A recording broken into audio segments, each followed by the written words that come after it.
اللهم صل على سيدنا محمد اللهم صل على سيدنا محمد تارک گفٹ سینٹر بریڈفورڈ کی ایک واحد شاپ جہاں سے آپ کو نعتیں، قوالیاں اور علماء کی تقاریر پر پرانی سے پرانی اور نئی سے نئی audio cassette, video cassette, audio C D, D V D ہر وقت مل سکتی ہے۔ لائیو نعتوں کی اور تقاریر کی محفلوں کی ریکارڈنگ آپ کو مل سکتی ہے۔ اس کے علاوہ عطر، ٹوپیاں، جبے، جلباب اور اسلامی استعمال کی متعلقہ اشیاء سستے داموں مل سکتی ہے۔ نام یاد رکھیں، Tariq gift centre, 12 Carlisle road, Bradford 8۔ Telephone 01274 775 721، mobile 07931 587 694۔ Tariq Gift Center, your one-stop Islamic shop, 12 Carlisle Road, Bradford, BD8 8AD. Telephone 01274 775721 and mobile 07931 587 694 and our website www.tariqgiftcenter.com. ذات میں دو جگ کے دی تیری، دو جگ کے دی تیری زلفاں دے جالدا۔ اللہم صل علی سیدنا محمد اللہم صل علی سیدنا محمد۔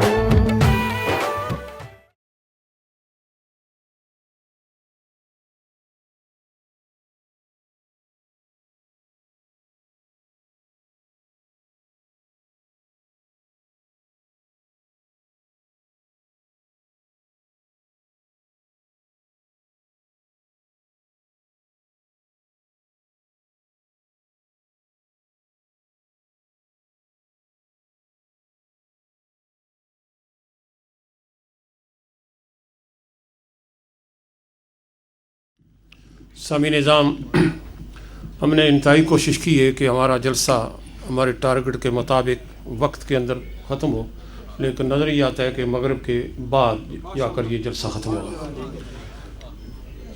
استاذنا المکرم، مفکر اسلام، علم و عرفان کے پیکر حضرت پیر سید عبدالقادر شاہ صاحب جیلانی دامت برکاتہم العالیہ تشریف لاتے ہیں اور اپنے ارشادات عالیہ سے ہم سب کو نوازتے ہیں۔ نعرہ تکبیر، نعرہ رسالت، نعرہ رسالت، امام اعلی حضرت حضرت پیر سید عبدالقادر شاہ صاحب، حضرت پیر سید عبدالقادر شاہ صاحب۔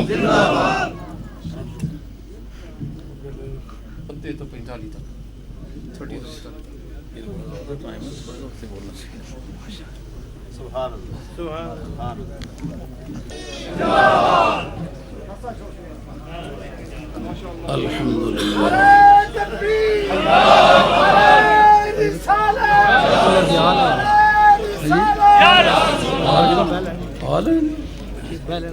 بسم اللہ۔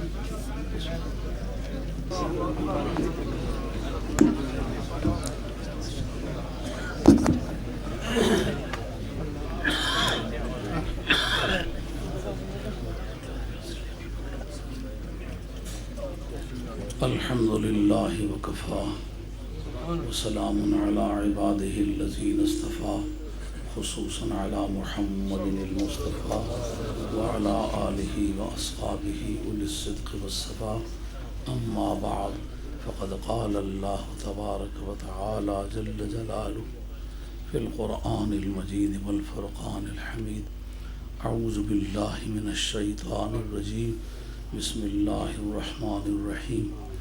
لا تجد قوما يؤمنون بالله واليوم الآخر يوادون من حاد الله ورسوله ولو كانوا آباءهم أو أبناءهم أو إخوانهم أو عشيرتهم أولئك كتب في قلوبهم الإيمان وأيدهم بروح منه صدق الله مولانا العظيم وبلغنا رسوله النبي الكريم ونحن على ذلك من الشاهدين والشاكرين والحمد لله رب العالمين۔ إن الله وملائكته يصلون على النبي يا أيها الذين آمنوا صلوا عليه وسلموا تسليما۔ السلام عليك يا سيدي يا رسول الله وعلى آلك وأصحابك يا حبيب الله۔ الصلاة والسلام عليك يا سيدي يا رسول الله وعلى آلك وأصحابك يا حبيب الله۔ الصلاة والسلام عليك يا سيدي يا رسول الله وعلى آلك وأصحابك يا حبيب الله۔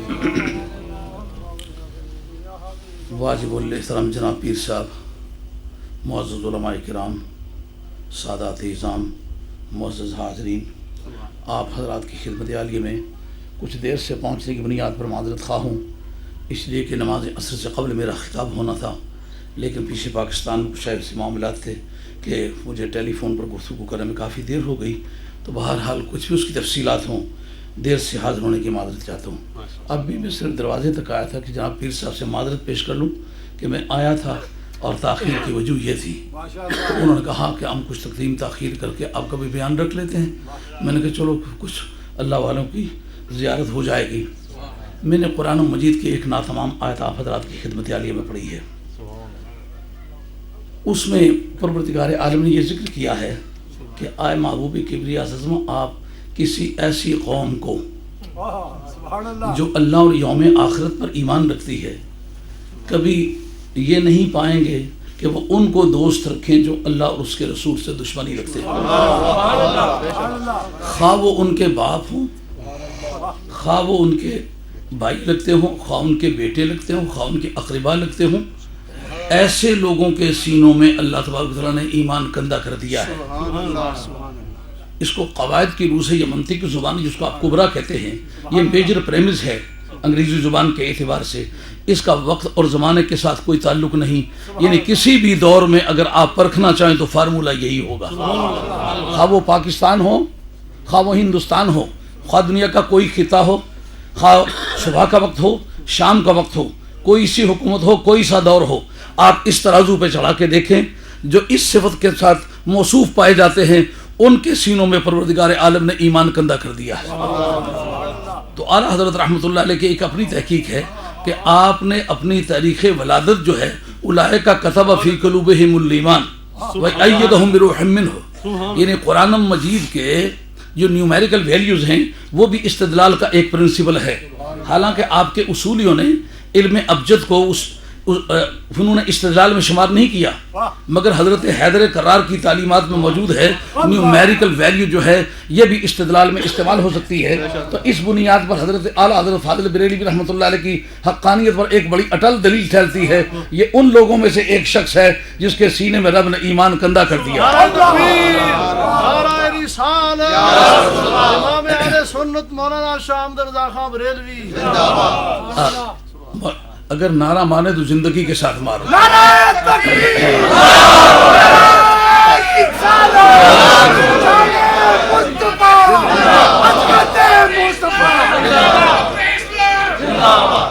وہ ہم نے اپنی زندگی میں ایک مولوی نعرہ صاحب دیکھے ہیں جن کو 5 روپے فی نعرہ کے حساب سے دیتے تھے۔ ان کا کام یہی تھا کہ ایک مولانا کے ساتھ چلتے تھے، نعرے لگاتے تھے۔ جب میں ذرا بوڑھا آدمی ہوں، تھوڑی دیر گرم ہونے میں لگے، لاؤڈ اسپیکر ٹھیک ہے، میں اس وقت تھکا ہوا جی۔ تو پھر وہ بے جان نعرے مارنے کے اندر ایک فلاسفی کا راز پنہاں ہے۔ تو میں اب واہ واہ اور ہائے ہائے دونوں سے آگے گزر چکا ہوں، نہ تو مجھے کسی کی تعریف کا انتظار ہے، نہ مجھے کسی کی مذمت کی پرواہ ہے۔ میں اپنی سوچ سے ایک بات کرتا ہوں، جو بات کرتا ہوں ذمہ داری سے انشاءاللہ کرتا ہوں، اس کے بارے میں مجھے کوئی بے چینی نہیں ہے کہ کون مجھے کیا کہے گا۔ تو اگر کوئی نعرہ مارنا ہے تو جاندار طریقے سے مارو، نہیں مارنا تو خاموشی ایک اچھی بات ہے۔ عرض خدمت ہے، اعلیٰ حضرت فاضل بریلوی رحمۃ اللہ تعالی پر گفتگو کرنی ہے، آیت قرآن مجید کی پڑھی ہے، تو وہ دور نبی پاک علیہ السلام کا کہاں ہے جو نزول وحی کا زمانہ ہے، تو آج اس کی اپلیکیشن کا وقت کون سا ہے، اس بات کو سمجھنا ہے۔ اگر کوئی لوئر حضرات بیٹھے ہوئے اس بات پر غور کریں، جس وقت آپ لوگ امتحان میں بیٹھتے ہیں تو امتحان میں آپ کو یہ نہیں کہتے سیکشن کا ٹرانسلیشن کرو، اس کا ترجمہ کرو، بلکہ کہتے اکرنس یہ ہے، واقعہ یہ ہے، آپ دیکھیں کہ ان میں سے کون سی سیکشن اپلیکیبل ہے، آپ وہ دفعہ اس پر لگائیں، کون سے دفعے کی تعریف اس پر صادق آتی ہے، اور اس واقعے کی اگر تعریف کریں تو کون سی سیکشن کے تحت جاتا ہے۔ مفسر کا یہی کردار ہے کہ وہ دیکھے کہ اس وقت یہ میجر پریمس، یہ کلیہ، یہ قاعدہ بیان جو کیا گیا ہے، اس کی اطلاق کے دائرے میں کون کون سی چیز آتی ہے۔ جس وقت یہ آیت پڑھی گئی، اس کو فوکس کیا گیا، تو امت کے وہ بندگان خدا جو اس تعریف پر پورے اترتے ہیں وہ قیامت تک اس کی زد میں آئیں گے، اور ان کی تعریف کرنا اسی آیت کی روشنی میں ان کی تعریف ہوگی۔ نہیں تو آدمی کہہ سکتا ہے یہ نزول وحی کا زمانہ تو نہیں ہے، تو آپ اس زمانے کی آیتیں ان پر کیوں پڑھتے ہو؟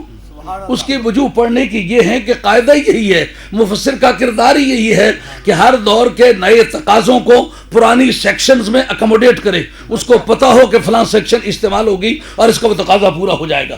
تو آج اعلیٰ حضرت فاضل بریلوی رحمۃ اللہ تعالیٰ کی ذات بابرکات پر ہم نے یہ اس آیت سے استدلال کرنا چاہا ہے۔ اب دیکھتے جن کو اللہ اور اس کے رسول سے عداوت ہے کہ کبھی اعلیٰ حضرت فاضل بریلوی رحمۃ اللہ علیہ سے دوستی کا حد بڑھایا؟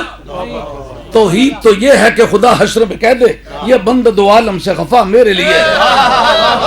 آج دنیا کے جتنے بھی آپ کے مخالفین ہیں، کسی کے سینے پہ ہاتھ رکھ کے ایک مرتبہ اعلیٰ حضرت کا نام لو، اگر دل دھکڑ دھکڑ بجنے لگ جائے تو اس کا مطلب یہ ہے کہ آپ کے جلالت علمی سے خوف زدہ تو ہے۔ برا کیوں سمجھتا ہے؟ برا اسی بنیاد پر سمجھتا ہے اس کا مذہب باطل ہے، اس کا مذہب باطل ہے۔ اور اللہ والوں کے نام سے آل باطل کا رنگ اڑ جائے، اس پر بھی حدیث کی ایک سیکشن گواہ ہے۔ حضرت ابو سعید خدری رضی اللہ تعالیٰ عنہ سے کسی نے پوچھا یہ منافقین کی داڑھیاں تو باقی عام مسلمانوں کے مخلصین کے مقابلے میں زیادہ لمبی ہوتی ہیں، سر وغیرہ بھی ٹنڈ کیے ہوئے ہوتے ہیں، پائچے بھی وہ کلندر کی بندریا کی طرح گردن سے بندھے ہوئے ہوتے ہیں، تو پھر آپ یہ بتائیں کہ کس طرح معلوم کرتے منافق کون ہے؟ آپ نے فرمایا کہ کننا نعرف المنافقین ببغضہم علیہ، جناب مولا مرتضیٰ کا نام لیں تو اس آدمی کے چہرے کا رنگ اڑ جائے، اس کے چہرے پر کبیدگی ظاہر کرتی ہے کہ یہ آل باطل میں سے، یہ منافقین میں سے۔ آج بھی ان کا مظہر جناب مولا مرتضیٰ کا مظہر اعلیٰ حضرت فاضل بریلوی رحمۃ اللہ علیہ کی ذات ہے۔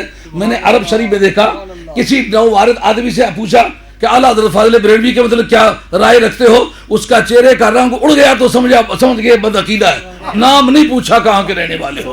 اگر چہرے پر خوشی کی لہریں دوڑنے لگ گئی ہم سمجھ گئے کہ یہ آدمی اہل حق میں سے ہے۔ تو ایسا بندہ جس کی خاموشی، جس کا نام حق و باطل میں امتیاز قائم کرنے کا ایک معیار ہو، اعلیٰ حضرت فاضل بریلوی رحمۃ اللہ علیہ ان لوگوں میں سے ہے۔ اور اصول کیا ہے؟ ہر دور میں مجددین کا جو کردار ہوتا ہے، مجدد کا موضوع دعوت کیا ہوتا ہے؟ مجدد کے بارے میں یہ سمجھنا وہ نفل زیادہ پڑھتا ہے، نفل یقیناً زیادہ پڑھتا ہے، لیکن یہ اس کا خاص موضوع نہیں ہے۔ اس کے سوا جو لوگ ہوتے ہیں جو حلوے ہی کھا کے زندگی گزارتے ہیں اور روزانہ ختموں کی لسٹیں بنی ہوئی ہوتی ہیں، 400 500 ختم ان کے ڈائری پر لکھے ہوتے ہیں، اور حق و باطل کی تمیز سے انہیں کوئی تکلیف، کوئی سروکار نہیں ہوتا، نہ ان الذین نہ ان الذین زکاتاں سکاتاں کڑل الذین، ان کا مقصد کچھ نہیں ہوتا، ان کا مقصد صرف کھانا اور پینا ہوتا ہے۔ نفلوں کے بڑے بہادر ہوتے ہیں، اذانوں کے بڑے بہادر ہوتے ہیں، داڑھی کا والیوم اتنا ہوتا ہے کہ ایک آدمی کی داڑھی 20 آدمیوں پر تقسیم کر دی جائے پھر بھی بچتی ہے۔ تو پھر کس طرح فیصلہ ہوتا ہے جی؟ مجدد کا موضوع دعوت فتنہ کبریٰ ہوتا ہے، سب سے بڑا فتنہ مجدد کا موضوع دعوت ہوتا ہے۔ اب مجدد ایک وقت میں کئی ایک مجددین ہو سکتے ہیں، جیسے کہ شارحین ابو داؤد نے لکھا ہے، کیونکہ وہ حدیث جو مجدد کی ان اللہ یبعث لہذہ الامۃ اللہ راس کل مئۃ سنۃ من یجدد لها دینها او کما قال علیہ الصلوۃ والسلام۔ حضرت ابو ہریرہ اس حدیث کے راوی ہیں کہ ہر صدی کے اختتام پر پروردگار عالم ایک ایسا انسان کھڑا کرے گا کہ جو اس وقت کے سارے سٹرکچر کو جو لادینیت کی بنیاد پر کھڑا ہے اس کو توڑ تاڑ کے اصل اسلام کو اصلی بنیادوں پر دوبارہ کھڑا کر دے گا۔ یہ مجدد کا موضوع دعوت ہے۔ کئی لوگوں کو جو آج کھجلی ہو رہی ہے نا کہ میں مجدد ہوں، دعوت ملحد کی ہے، دعوت الحاد کی ہے، دعویٰ مجددیت کا ہے۔ یہ موضوع جو ہے یہ ملحد کا موضوع ہے، میں نبی جیسا ہوں نبی میرے جیسا ہے، یہ ملحد کا موضوع ہے، مجدد کا موضوع نہیں ہے۔ آئی بات خیال؟ اور سب عالم اسلام سے الگ رائے ہو یہ بھی ملحد کی علامت ہے، مجدد کی علامت نہیں ہے۔ مجدد کے لیے یہ ضروری ہے وہ صدیق اکبر کو اپنا پیشوا مانتا ہو، فاروق اعظم کو اپنا پیشوا مانتا ہو، عثمان غنی کو اپنا پیشوا مانتا ہو، مولا مرتضیٰ کو اپنا پیشوا مانتا ہو، حسنین کریمین کو اپنا پیشوا مانتا ہو، والی بغداد شہنشاہ جیلان کو اپنا پیشوا مانتا ہو، خواجہ غریب نواز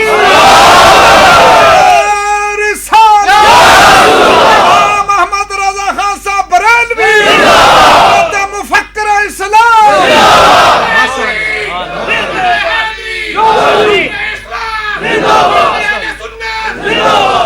خواجہ غریب نواز کو اپنا پیشوا سمجھتا ہو، حضرت فرید الدین مسعود گنج شکر کو اپنا پیشوا مانتا ہو، حضرت شاہ محمد غوث اچی کو اپنا پیشوا مانتا ہو،